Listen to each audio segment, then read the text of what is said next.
Olá, tudo bem? Seja muito bem-vindo ao Descarte Final, um programa dedicado a trazer informação e conhecimento sobre transtorno narcisista. O meu nome é Rubens Macedo, eu sou o seu apresentador. Bom, você deve ter visto o título do episódio, Narcisistas Não Aprendem.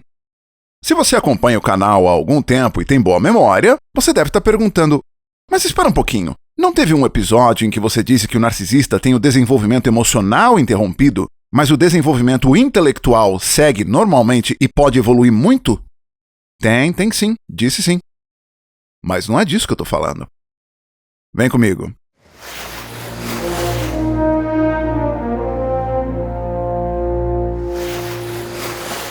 Uma das coisas que mais produz sofrimento e angústia na vítima de abuso narcisista, tanto da vítima que pode sair do relacionamento, quanto na vítima que é obrigada a ficar, não tem como escapar, é passar, às vezes, anos tentando explicar para o narcisista que o que ele faz é danoso, é errado, produz sofrimento, produz tristeza, fere, magoa, e o narcisista simplesmente não compreende.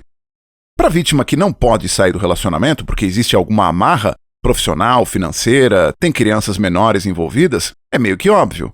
Mas uma vítima que pode perfeitamente sair, não existem essas amarras que eu descrevi, então a vítima pode cortar o relacionamento imediatamente a hora que ela bem entender e aplicar o pedra cinza e o contato zero na hora, bloqueia de tudo, some, nunca mais fala. Mas essa vítima está presa por codependência emocional.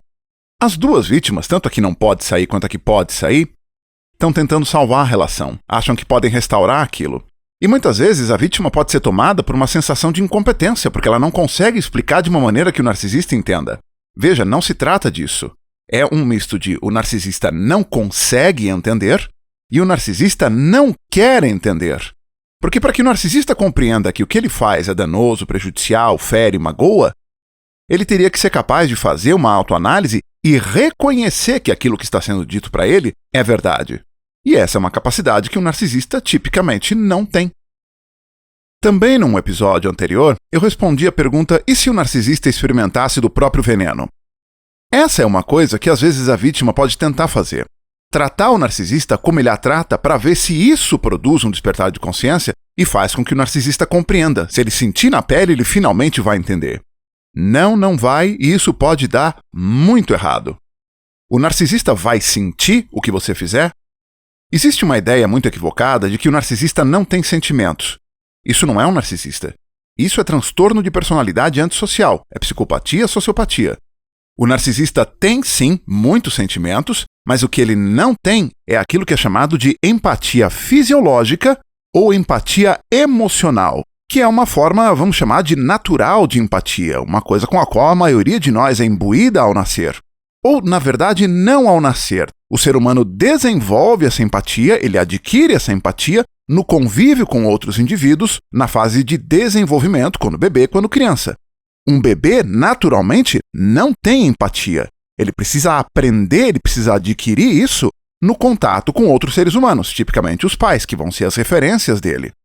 Um bebê em desenvolvimento, ele ainda não adquiriu empatia, ele ainda não aprendeu quando ele acaba.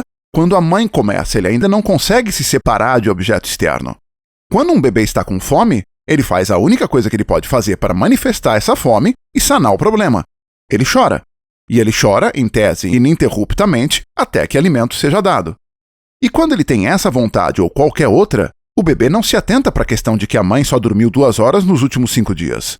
Quando o indivíduo começa a se desenvolver e desenvolver essa empatia, ele começa a aprender a colocar algum freio nas próprias necessidades, nas próprias demandas, uma vez que essas demandas dependem de outras pessoas que podem estar com outros problemas e outras questões que não são somente ele. Então, uma criança já um pouquinho maior, mais desenvolvida, que aprendeu empatia e foi bem educada, é possível os pais dizerem, espera um pouquinho, segura, eu já vou resolver isso já já. E a criança espera. E conforme isso vai se desenvolvendo e se aprimorando, ele vai se tornando um adulto cada vez mais autocentrado e mais capaz de controlar os próprios desejos e anseios. Empatia fisiológica ou empatia emocional é a capacidade de olhar para um outro indivíduo vivenciando, experienciando uma sensação, uma emoção, e se conectar àquilo. Você pode tanto sentir junto, uma pessoa mais sensível vai ter isso, ela vê alguém chorando, ela chora junto, ou uma coisa mais simples, não precisa ser só ruim. Uma pessoa vê alguém feliz e rindo, e essa pessoa, simplesmente por testemunhar isso, é tomada por felicidade e isso arranca dela um sorriso também. Isso é empatia fisiológica. Mas o narcisista pode sim ter perfeitamente preservada empatia cognitiva.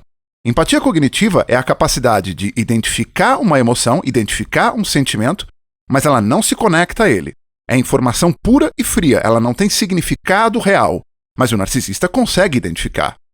Aliás, para que o narcisista faça o que ele faz, para que ele possa manipular as emoções, ele tem que ser capaz de identificar. E é justamente aí que está a empatia cognitiva. No narcisista, ou em pessoas manipuladoras de um modo geral, alguns chamam isso de empatia sombria, que é a empatia usada para o mal. Então você imagina aí um vendedor de automóveis que é um manipulador, que eventualmente ele até é um psicopata. Psicopatas fazem excelentes vendedores. Ele identifica a emoção e faz uso instrumental disso para vender o carro. O vendedor identifica que esse cliente tem um sonho, que ele está com o olho brilhando, marejado, ao contemplar o carro que ele sempre quis ali dentro da concessionária. Mas esse cliente em potencial verbalizou que ele até pode assumir as parcelas e o financiamento do automóvel, mas isso vai colocar em risco o pagamento das contas básicas da casa ou o financiamento da faculdade dos filhos. Esse vendedor não está nem aí. Ele vai com toda tranquilidade dizer, escuta, isso daqui é o teu sonho, é a tua hora. Você já fez muito pela família, é hora de você fazer por você um pouquinho. E o cliente compra o carro. Se endivida, vai ter problemas em casa, mas comprou o carro, é isso que interessa. Por essa habilidade de empatia cognitiva mais a falta de empatia fisiológica, o narcisista também pode ser um excelente vendedor, faz a mesma coisa. Ele pode eventualmente ser tomado por algum remorso ou alguma vergonha de ter feito uma coisa que é errada. Se isso for público, a vergonha é uma emoção pública. Então, se ele for julgado, recriminado por ter manipulado um cliente a se endividar para comprar um produto, seja lá o qual for, eventualmente o carro no exemplo que eu dei, o narcisista pode sentir, sim, muita vergonha.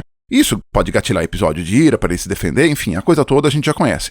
O psicopata, ele não tá nem aí. O psicopata vai olhar e falar assim, sim, vendi mesmo. O melhor vendedor do ano sou eu, ele bate no peito para falar. Ninguém tira carro daqui de dentro como eu. Então, se a vítima tentar fazer o narcisista entender, tratando-o como ele trata a vítima, o narcisista vai sentir? Vai. Ele vai aprender? Não vai.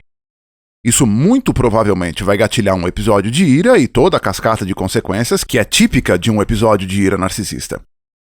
Se após essa tentativa de fazer o narcisista compreender, dando para ele um pouquinho do próprio veneno, e, gatilhado o episódio de ira, a vítima tentar voltar a explicar, fazer com que o narcisista compreenda que existe um elo causal entre o que ele tipicamente faz e o que a vítima fez agora, é a vítima explicar palavra por palavra, como se estivesse falando com uma criança.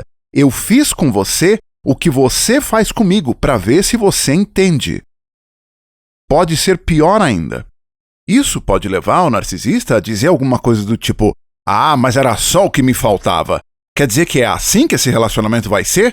É você com picuinha, trazendo coisa antiga, coisas que aconteceram há 5 anos atrás? Vai ficar desenterrando áudio de WhatsApp para me mostrar como se eu fosse um louco ou uma louca que não lembra o que fala? E a vítima escuta tudo isso e fica completamente sem direção, sem rumo, não sabe o que fazer. E isso, se bem aplicado e tendo o efeito que o narcisista deseja, agora a vítima está devidamente condicionada a calar a boca e nunca mais reclamar. Aqui entra uma coisa, é um tópico que eu quero abordar num vídeo futuro para falar especificamente sobre isso, mas eu vou falar aqui muito brevemente, que é o que é chamado de método DARVO. D-A-R-V-O. É uma sigla em inglês que é muito difícil de traduzir para o português, mas ela quer dizer Deny, Attack, Reverse Victim Offender, que traduzido quer dizer negar, atacar, inverter vítima-agressor. É uma estrutura típica de manipulação e gaslighting que todo narcisista faz. Ele vai, portanto, se a vítima estiver tentando explicar, ele vai negar que faz isso, deny, vai atacar, isso pode vir na forma do episódio de ira narcisista, e o reverse victim offender, inverter vítima-agressor, ele convence ou tenta convencer a vítima de que a vítima é quem é o agressor e, portanto, se a vítima é o agressor, o narcisista é que é a vítima. Então, DARVO, Deny, Attack, Reverse Victim Offender. Negar, atacar, inverter vítima-agressor. Portanto, no final de todas as contas, narcisistas não aprendem. O programa de hoje fica por aqui. Se você curte o trabalho que eu faço e acredita que ele pode ajudar mais pessoas, curta, comente, compartilhe, se inscreva. O meu nome é Rubens Macedo. Eu não sou psicólogo ou terapeuta de qualquer espécie. O consumo desse material não substitui ajuda profissional. Se você acredita que está com problemas, procure um psicólogo qualificado. O mais provável é que tenha a solução. Até a próxima.